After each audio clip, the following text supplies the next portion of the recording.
جو دوسرے امام کا تعارف کرواتا ہے تو کس انداز میں کرواتا ہے؟ کیونکہ خدا نے یہ واجب قرار دیا ہر امام کے اوپر کہ اپنے بعد والے امام کا تعارف کروائے. بھائی جب تعارف ہی نہیں ہوگا لوگوں کو کیا پتہ چلے گا ہمارا امام کون ہے؟ امام زمانہ عجل اللہ فرجہ الشریف 255 ہجری میں آپ کی ولادت ہوئی، اور ولادت کے بعد امام کچھ دیر کے لیے لوگوں کے سامنے آتے تھے، پھر جبرائیل ان کو عرش پر لے جاتے تھے. یعنی ہر وقت موجود نہیں رہتے تھے. یہ مشیت خدا تھی کہ امام کو کبھی لوگوں کے سامنے لایا جاتا، ان کا تعارف کروایا جاتا، اور کبھی ان کو پردہ غیب میں رکھا جاتا. گویا اس طریقے سے بھی شیعوں کو یہ بات بتانا مقصود تھی کہ شیعوں غیبت کیا ہوتی ہے. ان کو پہلے سے اندازہ ہو جائے کہ غیبت کس چیز کا نام ہے. تو امام کچھ عرصہ سامنے، کچھ عرصہ پردہ غیب میں، اسی انداز سے 4 یا 5 سال گزر گئے. توجہ ہے بابا؟ میں اسی انداز سے پڑھتا رہا. 4 یا 5 سال گزرے، 260 ہجری آ گئی، امام حسن عسکری کی شہادت کے ایام قریب آ گئے. امام کا ایک شیعہ تاریخ نے نام لکھا ہے ابو الادیان.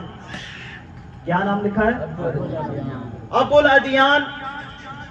وہ امام کے خطوط کو مختلف شہروں میں پہنچایا کرتا تھا. امام نے خط لکھا، ابو الادیان کے حوالے کیا، کہا یہ میرا خط لے جاؤ، اور جب 15 دن بعد تم سامرہ واپس آؤ گے تو میری شہادت ہو چکی ہوگی. اب دیکھیے اس شیعہ کی معرفت کس مقام پہ تھی. اس نے فوراً سوال کیا، یبنا رسول اللہ آپ کے بعد امام کون ہوگا؟ بھائی جب عام انسان کو پتا ہے امام کے بعد امام آنا ہے، مسلمان کو کیوں نہیں پتا چلتا نبی کے بعد اس کا جانشین آنا ہے؟ فوراً سوال کیا، مولا آپ کے بعد جانشین کون؟ آپ کے بعد آپ کا وارث کون؟ آپ کے بعد وہ آخری امام کون جس کی رسول نے بشارت دی تھی؟ امام نے کہا ابو الادیان، جو تجھ سے میرے خطوں کا جواب مانگے وہ تمہارا امام ہے. توجہ ہو مجمع کی. جو تجھ سے خطوط کا جواب مانگے وہ تمہارا امام. ابو الادیان سے صبر نہ ہوا، کہا مولا کوئی اور نشانی دے. امام نے فرمایا جو میرا جنازہ پڑھائے وہ تمہارا امام. اس سے پھر صبر نہ ہوا، کہا مولا کوئی اور نشانی دیں.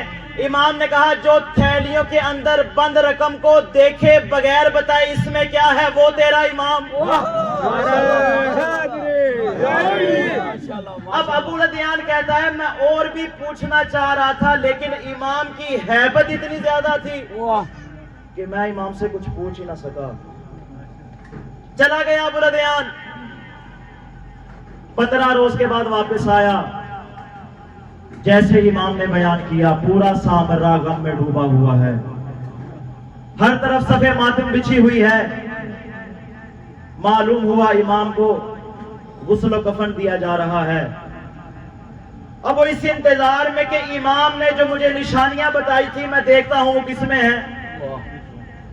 اب جیسے جنازہ تیار ہوا امام کے غلام نے آ کے خبر دی، کہا امام عسکری کا جنازہ تیار ہو چکا ہے، اس پہ نماز جنازہ پڑھائیے. توجہ چاہوں گا مجمع کی. کہا نماز جنازہ پڑھائیے. امام کا ایک بھائی تھا جس کا نام تھا جعفر. تاریخ نے اس کو جعفر کذاب کے نام سے یاد کیا، اور یہ وہی جعفر کذاب ہے جس کے مقابل میں امام باقر نے اپنے بیٹے کا نام جعفر صادق رکھا کہ دنیا والوں کو پتا چلے یہ سچا جعفر ہے اور جو امامت کا دعویٰ کر رہا ہے وہ جھوٹا جعفر ہے. جب اس نے کہا نماز جنازہ تیار، آؤ نماز جنازہ پڑھاؤ. اب سنیے گا جملہ. اب وہ پریشان ہو گیا، کہا جعفر تو ایسا آدمی ہے جو اس قابل نہیں کہ اسے مسلمان کہا جائے، یعنی اس میں کچھ ایسی برائیاں تھی، کہا اسے تو مسلمان کہنا مشکل ہے، یہ خود کو امام کا نائب کہہ رہا ہے۔ اب جیسے ایک مرتبہ وہ جنازہ پڑھانے کے لیے آگے بڑھا، اچانک ایک پردہ ہٹا، ایک چھوٹا سا بچہ باہر آیا۔ اس نے آگے کہا چچا ہٹ جا، یہ تیرا کام نہیں، یہ میرا کام ہے، امام کا جنازہ امام ہی پڑھا سکتا ہے۔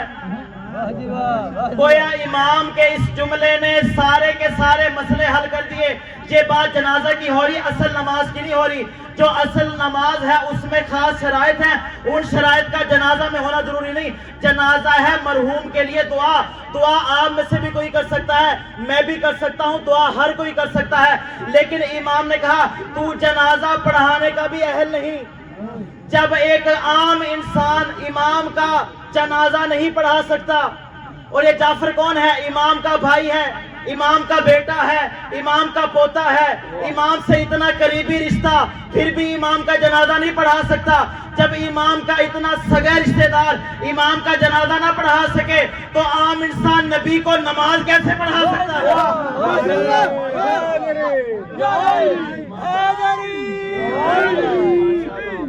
محمد والے محمد بلندر صلوات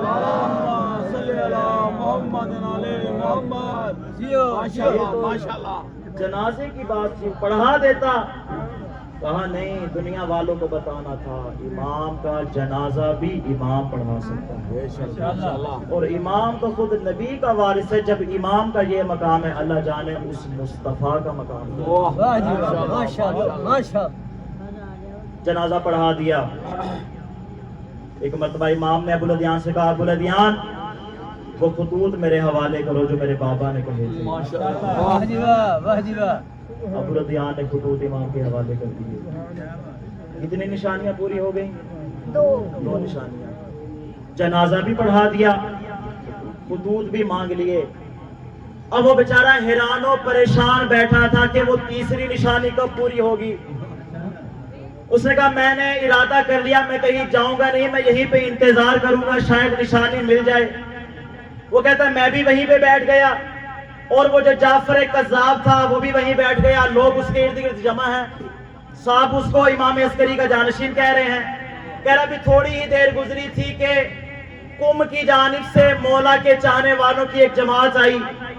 بڑی توجہ چاہوں گا، جس میں یار پہ میں آپ کو لے جانا چاہوں گا، نتیجہ دوں گا۔ قم والوں کی ایک جماعت آئی اور آ کر کہا ہمارا امام کہاں ہے؟ لوگوں نے بتایا امام عسکری اس دنیا سے جا چکے ہیں۔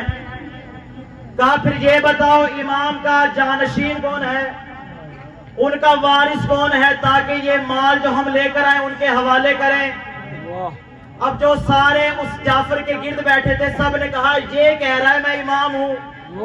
بڑی توجہ ہو، انہوں نے کہا نہیں امام ہے، کہتے یہ کہہ رہا ہے میں امام ہوں۔ وہ سارے اس کی جانب بڑھے، کہا یہ بتاؤ جو ہماری تھیلیوں میں مال ہے وہ کتنا ہے اور کون سا ہے؟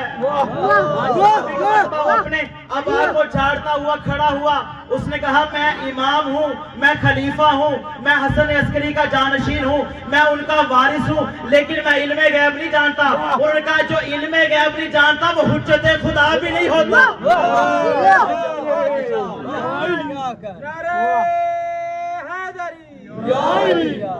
ماشاءاللہ۔ جس کو علم غیب ہی نہیں وہ کیسا خدا کا خلیفہ ہے؟ اب وہ بیچارہ خاموش کہ میں اب کیا کہوں۔ ابھی تھوڑی دیر گزری تھی، اندر سے غلام باہر آیا جو امام عسکری کا غلام تھا، تاریخ میں اس کا نام عقید لکھا ہے۔ وہ باہر آیا، کہا ہے قم والو جو خطوط تمہارے پاس ہے میرے حوالے کرو۔ انہوں نے کہا تو کون ہے اور تمہیں کس نے بھیجا؟ کہا مجھے اس نے بھیجا جو اس زمانے کا آخری محمد ہے، مجھے اس نے بھیجا جو عسکری کا جانشین ہے، مجھے اس نے بھیجا جو ہو بہو تصویر محمد ہے۔ انہوں نے کہا انہوں نے تمہیں کیا کہہ کے بھیجا؟ کہا تمہارے پاس جو مال ہے اس کو سارے مال کو ملا کر کل رقم 1060 دینار بنتی ہے۔ 1000 دینار تھیلیوں میں موجود ہے، 60 دینار سونے کے کپڑے میں لپٹے ہوئے ہیں۔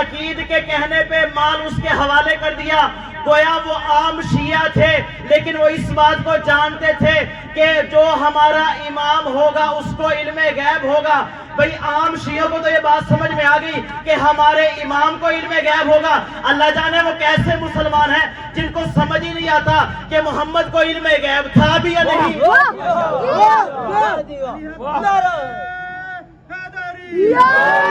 ماشاءاللہ ماشاءاللہ. عام سے شیعوں کو یہ بات پتا ہے کہ ہمارے امام کو علم غیب ہے. ماشاءاللہ ماشاءاللہ بے شک. مسلمان ابھی اس سوچ میں پڑے ہیں پتہ نہیں پیغمبر کو علم غیب تھا بھی یا نہیں. واہ جی واہ واہ جی واہ. ماشاءاللہ تعین ہو گیا امام کا. چونکہ وقت مختصر ہے لہذا میں اس میں تمام کروں گا. کل انشاءاللہ گفتگو کو آگے بڑھائیں گے. بے شک. امام کا ایک صحابی نام ہے سعد ابن عبداللہ. اس سے کسی نے سوالات کر لیے. وہ سوالات کون سے اس میں انشاءاللہ آگے بیان کروں گا. اس سے کسی نے سوالات کر لیے لیکن وہ جواب نہ دے سکا. اس نے کاغذ دیا, اس کے اوپر سارے سوالات لکھے اور کہا میں ان سوالات کو امام حسن عسکری سے پوچھوں گا. سارے سوالات لکھے اور اپنے ساتھ امام کے ایک اور شیعہ احمد ابن اسحاق کو لیا. لے کر چلا امام کے پاس. بارگاہ مولا حسن عسکری میں آیا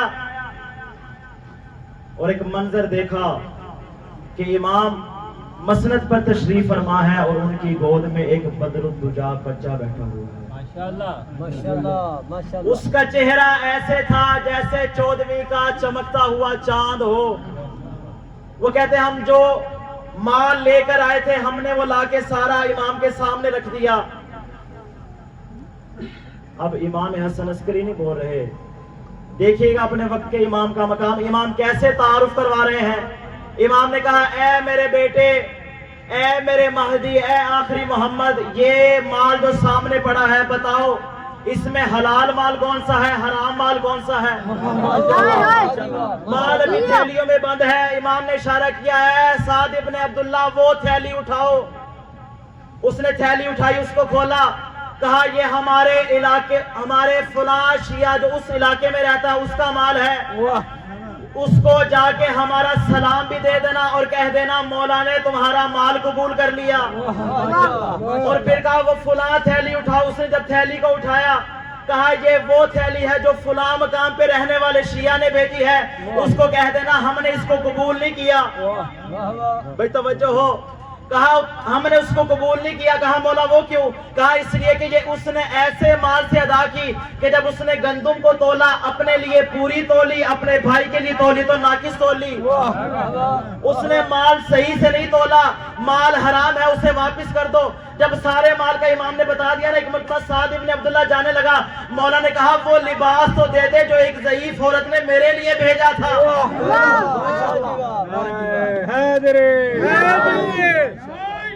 اس نے ایک مرتبہ کہا مولا مجھے تو اس کے بارے میں یاد ہی نہیں تھا. اس نے لباس نکالا, مولا کے حوالے کیا. پھر احمد ابن اسحاق کو دیکھا, کہا تو کس مقصد سے آیا ہے؟ اس نے کہا مولا آپ کی زیارت کے لیے آیا. امام نے کہا زیارت کے لیے تو آیا ہے لیکن تو کچھ سوالات لے کر آیا ہے جن کا جواب چاہتا ہے. اس نے کہا جی مولا جوابات تو چاہیے. کہا میں جواب نہیں دوں گا, میرا بیٹا مہدی جواب دے گا. کہا اس بچے کو مسجد کے گوشے میں لے جاؤ اور اس سے سوالات کرو.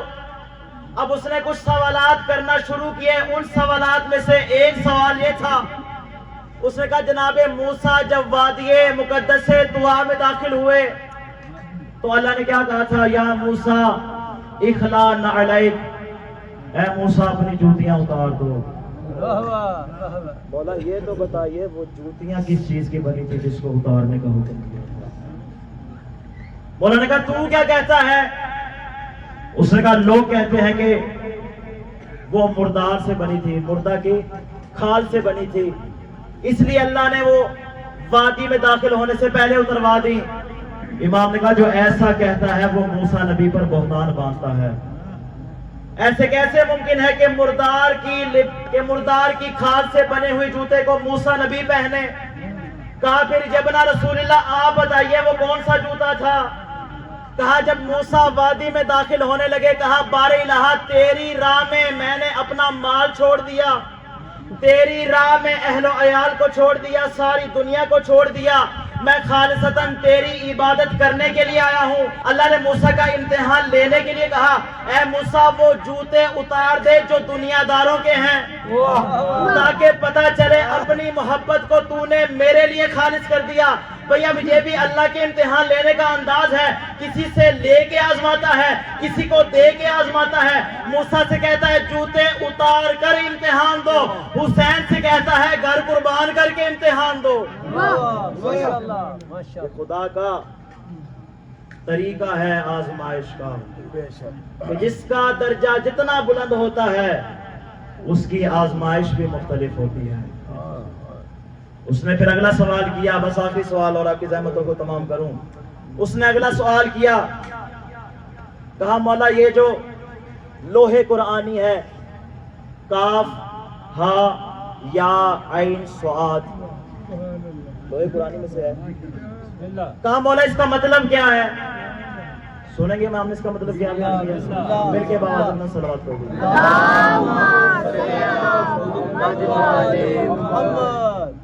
مولا اس لوح قرآنی کا مطلب کیا؟ امام نے کہا یہ علم غیب کی خبروں میں سے ایک خبر ہے کہ جس کی خدا نے اپنے نبی حضرت زکریا کو بھی خبر دی تھی اور ہمارے جد رسول خدا کو بھی بتایا تھا۔ کہا مولا اگر اجازت ہو تو اس حقیق کو بھی بتا دیں۔ سننا چاہیں گے امام کا؟ بسم اللہ۔ امام نے کہا جب حضرت زکریا نے خدا سے سوال کیا تھا بار الہ وہ کون سے اسماء تھے جن پر حضرت آدم کی توبہ قبول ہوئی تھی، مجھے ذرا ان اسماء کے نام تو بتا دے۔ اتنے میں جبرائیل بھی نازل ہوئے اور کہا جناب زکریا اپنی زبان پہ جاری کرو محمد، علی، فاطمہ، حسن، حسین،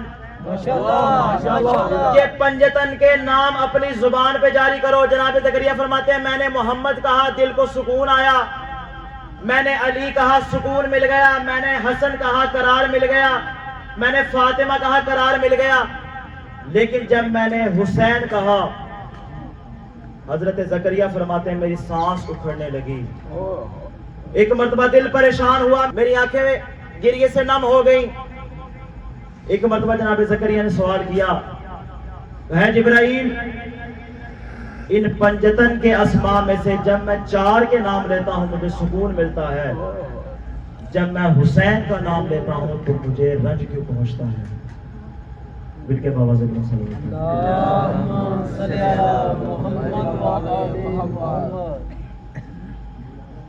کہا جب میں یہ 4 نام اپنی زبان سے جاری کرتا ہوں تو مجھے سکون ملتا ہے، جب میں حسین کا نام لیتا ہوں تو میری آنکھوں سے آنسو کو جاری ہوتے ہیں۔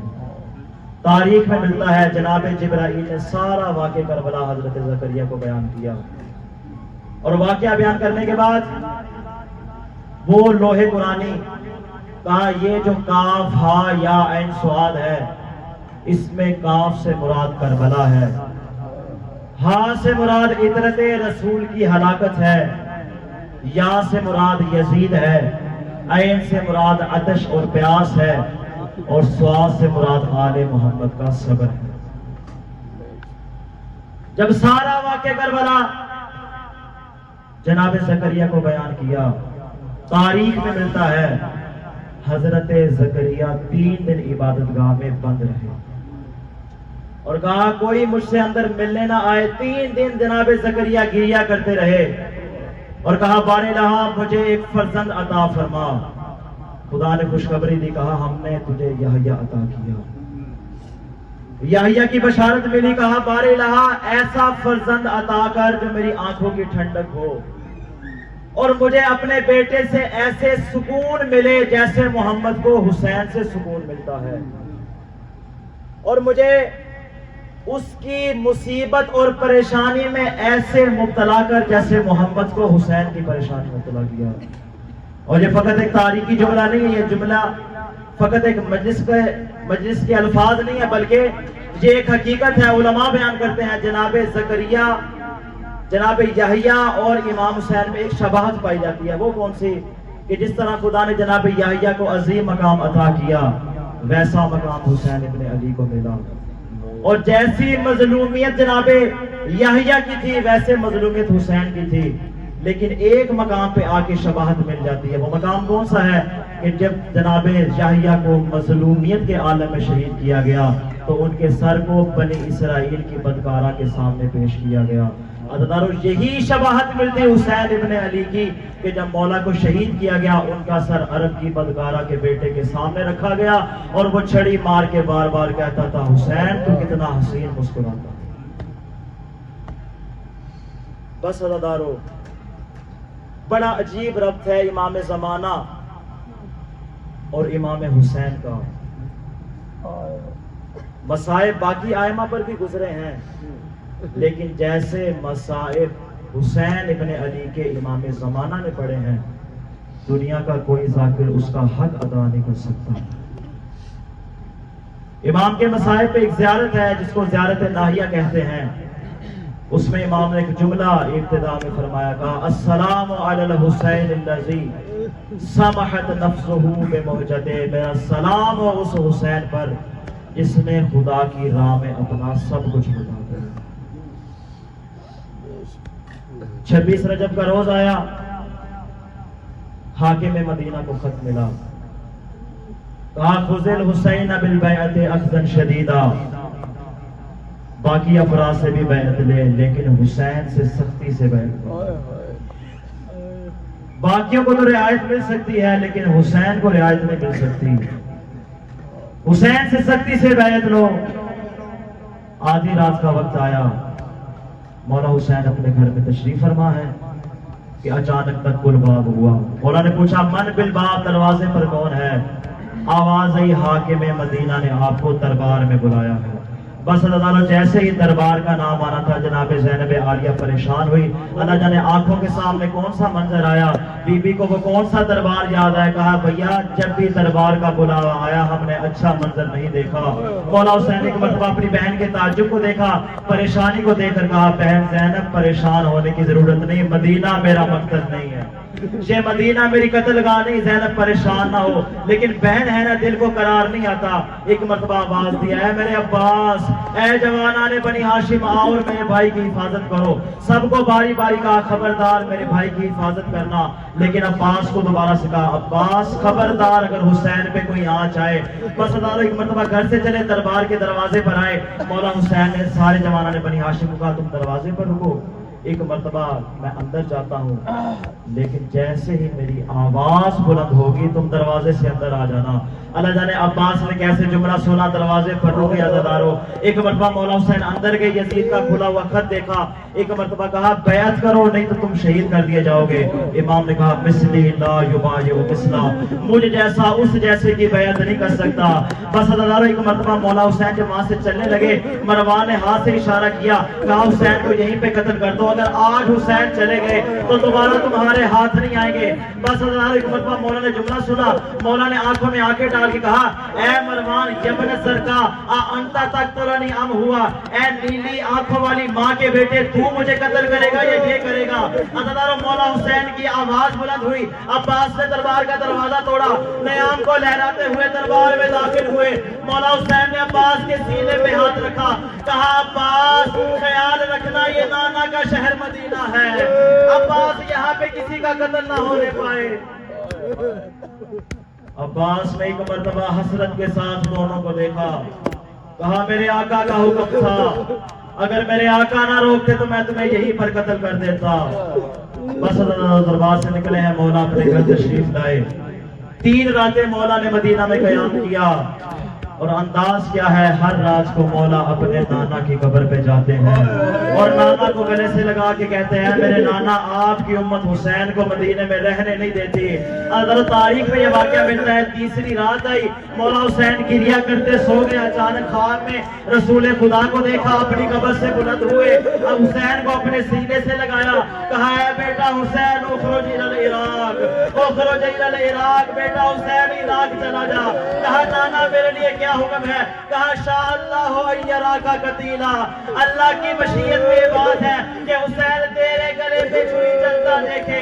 پھر کہا نانا یہ بتائیے میری بہنوں بیٹیوں کے لیے کیا حکم ہے؟ کہا شاء اللہ یراہن سبایا، ارے خدا کی مشیت ہے کہ ان کو کوفہ و شام میں پابند رسن دیکھے۔ بس حضرت مولا حسین نانا سے رخصت ہوئے، ایک مرتبہ ماں کے پاس آئے اور اس انداز سے گلے سے لگایا قبر کو جیسے چھوٹا بچہ اپنی ماں کی آغوش میں جاتا ہے۔ ایک مرتبہ کہا اماں حسین جا رہا ہے الوداع۔ عجب نہیں سیدہ کا جواب آیا ہو، حسین تنہا کربلا نہیں جاؤ گے، میں تمہارے ساتھ جاؤں گی۔ زمین کربلا پہ جب خیمے لگیں گے میں خیمے کی پشت میں موجود ہوں گی، جب تیرے اصحاب شہید ہوں گے میں کربلا کے میدان میں ہوں گی۔ حسین جب تیرے گلے پہ چھری چلے گی میں گردن پہ ہاتھ رکھوں گی، جب زنجنا سے نیچے آئے گا میں برقعے کا دامن پھیلاؤں گی اور کہوں گی آجا حسین آجا، ارے ماں نے تجھے چکیا پیس کے